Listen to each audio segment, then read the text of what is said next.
The wind moved slowly through the high valleys of medieval Switzerland. Long before the Habsburgs ruled half of Europe, they were only a name whispered among trees and stone.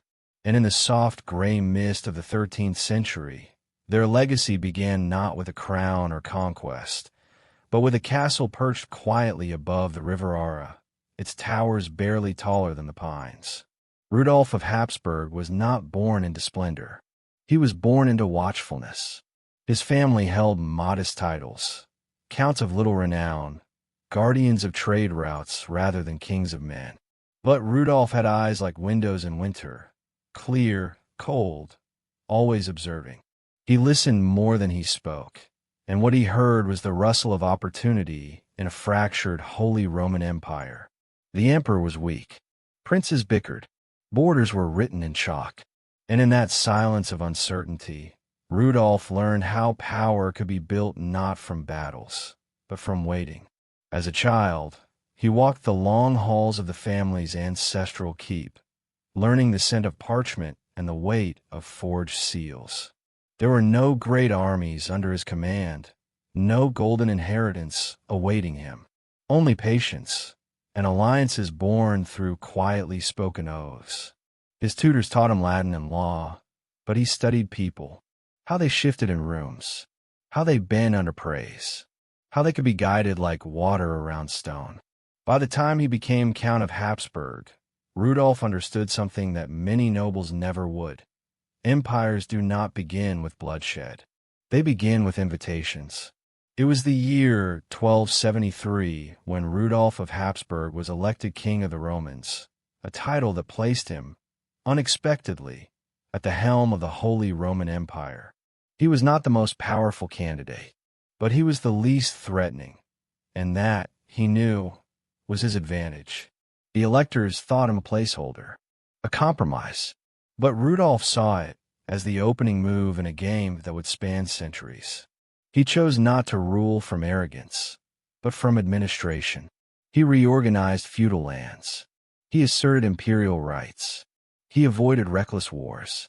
And with each treaty signed, each castle appointed, he planted seeds that would grow long after he was gone. His most strategic decision came quietly, like most of his legacy. He installed his sons as rulers in Austria, a fertile and central land that would become the heart of the Habsburg Empire. Austria was more than a territory. It was a throne that could never be pulled away once claimed. Through that foothold, the family became rooted in the geography of power. Rudolf died, not as a hero sung in ballads, but as a silhouette in state documents, a figure who shifted the board without breaking a single rule. His grave is modest, his memory often overlooked in the bright flare of later Habsburg majesty. But he is the still stone at the center of the ripple. In the highlands where he once rode, the fog still curls against the castle walls. Birds nest where banners once flew.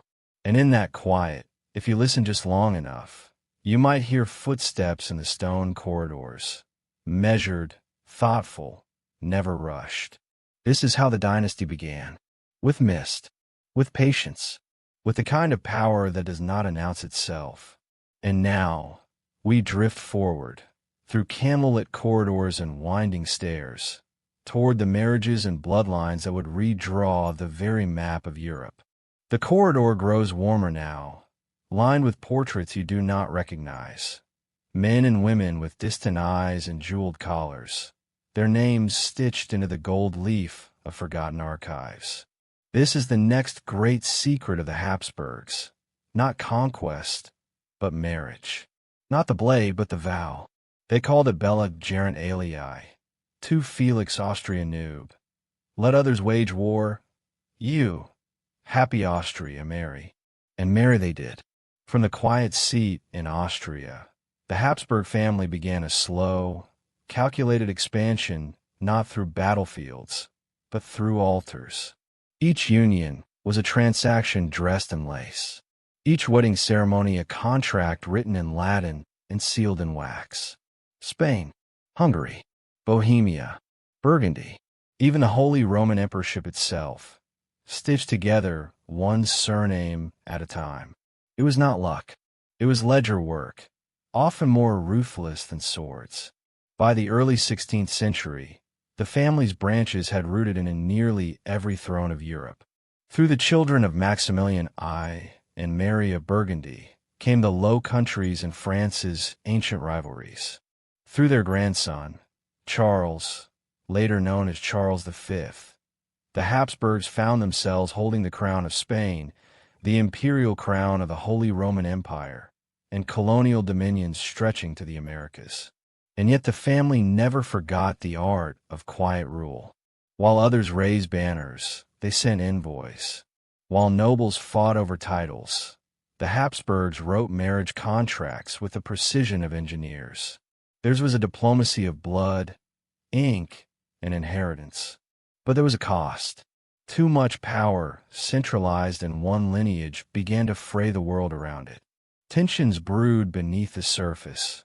Nobles who felt eclipsed, regions that resisted being treated like dowries, and churchmen wary of one family growing too divine. And then came Martin Luther. Not a king, not a prince, just a monk with a hammer and a list. But his words, like cracks in stained glass, spread across the empire. The Protestant Reformation would become the great storm cloud above the Habsburg lands. What had been a family matter, a marriage here, a title there, suddenly became a question of soul, sovereignty, and scripture. Charles V, grandson of Maximilian, and heir to a realm where the sun never set, now faced shadows on every horizon. He was king of Spain, ruler of Austria, master of Burgundy and the Netherlands, and the crowned Holy Roman Emperor. Yet he was also the first Habsburg to feel the weight of too many crowns. He spent his life in transit, between palaces, courts, and battlefronts. He signed documents in 4 languages. He dreamed of a united Christendom, but presided instead over fragmentation. And in the end, worn down by the burden of ruling a world that refused to stay stitched together, he did something unthinkable for an emperor. He resigned. He gave Spain to his son, Philip. He passed the imperial title to his brother, Ferdinand, and he retreated to a monastery in Spain, where he spent his last years walking the gardens in silence, tending clocks, and watching shadows lengthen across tiled floors. Yet the dynasty endured, because the Habsburg secret was not one man's vision. It was the system, the family tree with roots in every kingdom, every creed, every border dispute wrapped in velvet. Their empire was not built in stone or flame, but in lineage. A dynasty so woven into the framework of Europe that removing them would be like pulling thread from ancient tapestry. And now, as we pass through another quiet door in the archive, we enter the long chamber of splendor and ritual, of Spanish courts, imperial coronations, and the age when the Habsburg name became not just political, but mythic. The next room glows with chandeliers and ceremony, but listen closely, and you may still hear the rustle of a wedding gown behind it all. The next chamber is unlike the others, quieter, deeper. It smells faintly of old incense and candle smoke. Tapestries hang on the walls, woven with imperial eagles and impossible family trees. You step slowly now, as if your feet might disturb the past. This is not the story of battles, but of performances, of how power wore a mask and turned ritual into rule. The Habsburg court was a place of astonishing pageantry. In Vienna, in Madrid, in Prague, the empire stretched not only across lands but across meanings. Politics became theater. A Habsburg ruler did not simply appear. He was unveiled, processed, bowed to an orchestrated rhythms. Every gesture had a protocol. Every silence, a purpose. Here was the apex of absolutism, cloaked in velvet. The Spanish branch, ruled by the solemn Philip II, surrounded itself with marble silence and divine right. The Austrian branch, through Leopold I and Maria Theresa, mastered the language of survival, softening through culture what war could not win. But both branches understood the same thing, that shadows, when lit just right, look like monuments. They ruled vast territories stitched together not by language, but by habit. Slavic farmers in the east, German burghers in the west, Italians in the south, and Catholic mystics in the mountains. It was not a nation. It was a choreography. And so the empire danced, between revolution and restraint, between tolerance and control. It made room for contradiction, because contradiction kept the peace. Painters like Velázquez and Titian immortalized rulers with eyes like stained glass, distant, eternal. Composers filled halls with fugues that mirrored the empire itself, layered, solemn, grand. But beneath the silken music, tremors stirred. There were too many peoples, too many tongues. The Enlightenment flickered across Europe, lighting up the minds of students, merchants, and revolutionaries. The French tore down their monarchy. Napoleon rose, then fell. But the Habsburgs, ever flexible, endured. They adjusted, rebranded, merged, and unmerged. By the time of Francis I, emperor during Napoleon's defeat, the Holy Roman Empire itself was quietly dissolved like a curtain dropped at the end of a play. In its place, the Austrian Empire, a new name for an old habit. Through it all, the imperial family continued their delicate balance. Never the strongest, but always the center. They didn't need to conquer. They needed only to last. And perhaps that was the Habsburg genius. Permanence by elegance. They let others shout while they orchestrated. They let others burn while they negotiated. They were the deep roots beneath the storm. But even the deepest roots can feel the earth shift. As the 19th century rippled with nationalism, the empire became harder to hold.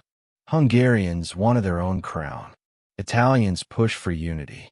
Czechs whispered of language and pride. The empire still moved, but now it moved like a grand clock that no longer kept time, ticking in rooms too large to heat. And the court, once the symbol of endurance, grew colder, older, more brittle. Like the faces in portraits, their world froze just as everything else began to melt. We leave this chamber now, trailing the scent of wax and aging velvet. Behind us lie the orchestras, the powdered wigs, the whispered decrees. Ahead, darker corridors, stiffer air. The empire had survived revolution, reformation, and war. But now it would face something even more dangerous. Modernity. You pass through a narrow stone doorway now, into a colder chamber. The warmth of candlelight is replaced by pale glass windows, and the soundscape shifts. The rustle of silk has faded, replaced by ticking clocks, echoing boots, and a quiet press of newspapers folded beneath trembling hands. This is the century where the crown begins to crack, not from outside invasion, but from the sheer burden of what it means to hold so many worlds together. In this chamber, the Habsburg name is carried by Franz Joseph I, an emperor who reigned so long.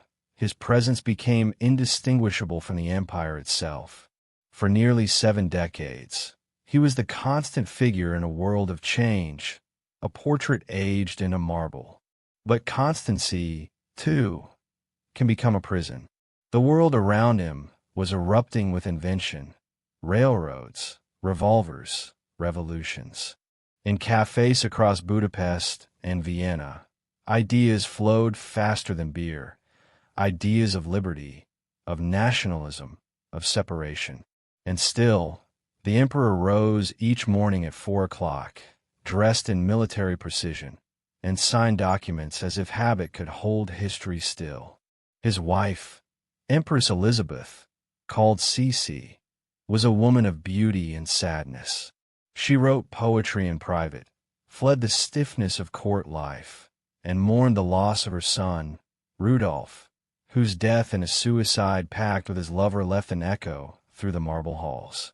The empire had always been about image, about order, but inside the palaces, grief had taken root. Then came the gunshots of Sarajevo. Archduke Franz Ferdinand, heir to Franz Joseph, was assassinated on a summer morning. It began with a wrong turn, a stalled car, and a young man with a pistol. And just like that, the weight of crowns pulled the world down with them.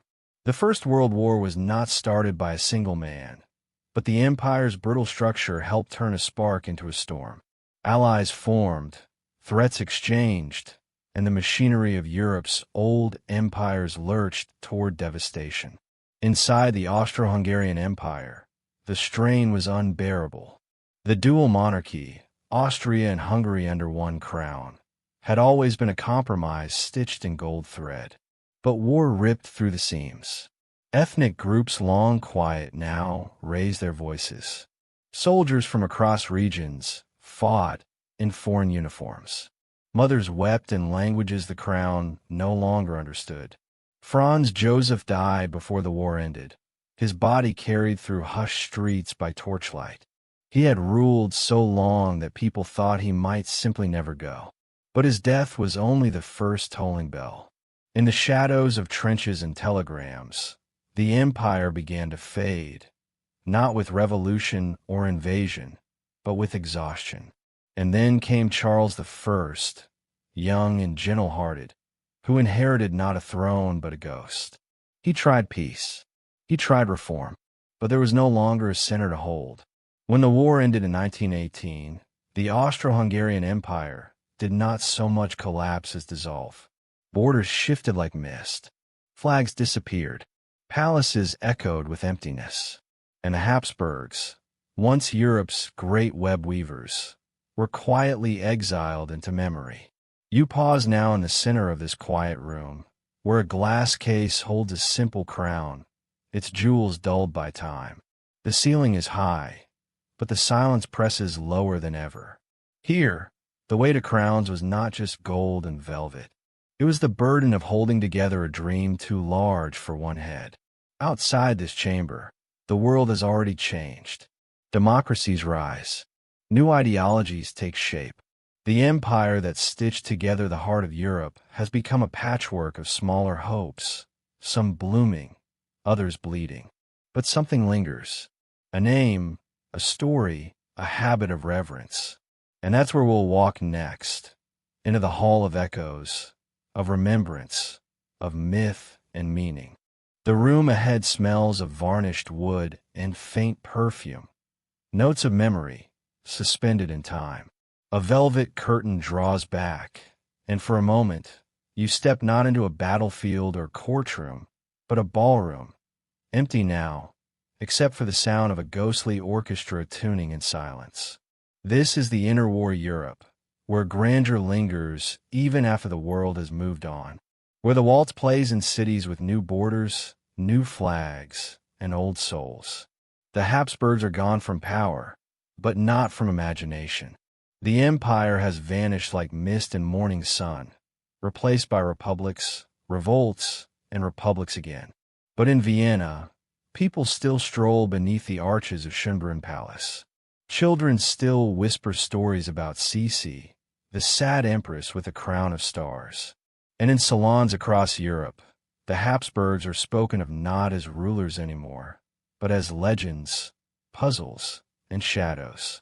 Otto von Habsburg, son of the last emperor, becomes a prince without a throne. But rather than retreat into bitterness, he evolves into a thinker, a Europeanist, a bridge across the fault lines of a divided continent. He dreams of unity, not empire. He speaks across languages, not decrees. His exile becomes a kind of freedom. And yet, even as the family find a quieter path, the world does not. In the 1930s, storm clouds gather once again. Fascism rises, borders harden, and the great powers of Europe prepare to shatter what remains. Hitler marches into Austria in 1938, claiming blood ties and destiny. But it is not unity he offers. It is submission. The Anschluss makes Austria part of the Third Reich. Nazi flags rise over Habsburg plazas. Many Austrians cheer, but some weep.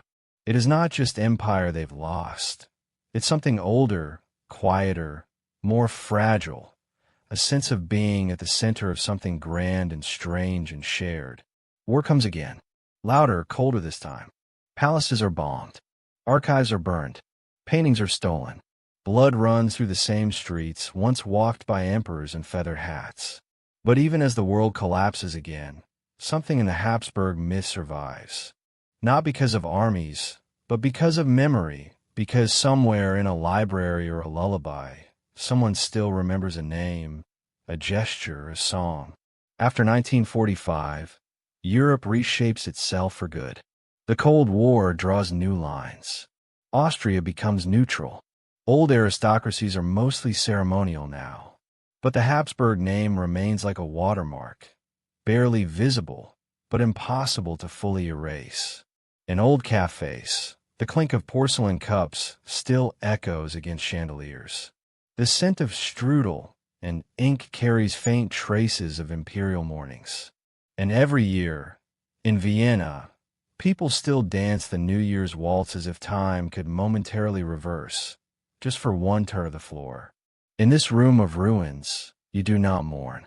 You listen to how empires end not just in gunfire, but in music fading slowly. To how a dynasty becomes myth, not by power, but by resonance. The waltz slows. The curtain falls. But just beyond this doorway lies something else entirely. Not decay, not grandeur, but memory as seed. Not the empire that was, but the world it shaped. Let's walk one more time into the quiet chamber where legacy lives. Some rooms are carved not of wood or stone, but of breath, of memory, of what refuses to vanish. You step now into the last chamber of the archive. Its walls are cool marble, veined like the wrist of an old monarch. The ceilings are high, but the silence is higher. And in the middle of the room, no throne, no sword, no crown. Just a map, unfinished, fading at the edges. This is where the Habsburg legacy sleeps. Not in conquests, but in the delicate web of what it left behind. Languages that still overlap like silk threads in border towns. Legal systems echoing codes written long ago in imperial courts. Cities, Budapest, Vienna, Prague, that breathe with a shared rhythm even after a century apart. The empire is gone, but its veins still pulse. Through architecture, cuisine, lullabies, and the way some Austrians still nod as if carrying centuries of diplomacy in a single gesture. You see, the Habsburgs never ruled by force alone. They ruled by marriage, by treaty, by pageantry, and sometimes by doing nothing at all. They stitched together a quilt of identities, sometimes clumsily, sometimes cruelly, sometimes brilliantly. In that, they shaped a Europe that would long struggle with the very question they embodied. How do you unite without erasing? Even now, when trains cross from Austria into Hungary or Slovakia, they pass ghost stations, where imperial inspectors once stood. Churches still display faded Habsburg eagles. And in universities from Krakow to Trieste, old lecture halls carry the scent of empires past. But more than that, there's a feeling, hard to name, a sense of layer time, that you're standing not on soil, but on sediment. That history here does not bury, it harmonizes. The Habsburgs taught Europe to coexist with paradox. Catholic and Protestant, Hungarian and Croatian, liberal and royal. They failed often, but their failure was also their gift. A warning, a question, a melody played forever in a minor key. You move toward the exit now, past a bookcase filled with diaries, past portraits that no longer watch, but wait, past an open window where a breeze carries the distant toll of a cathedral bell. Outside, Europe is no longer ruled by emperors.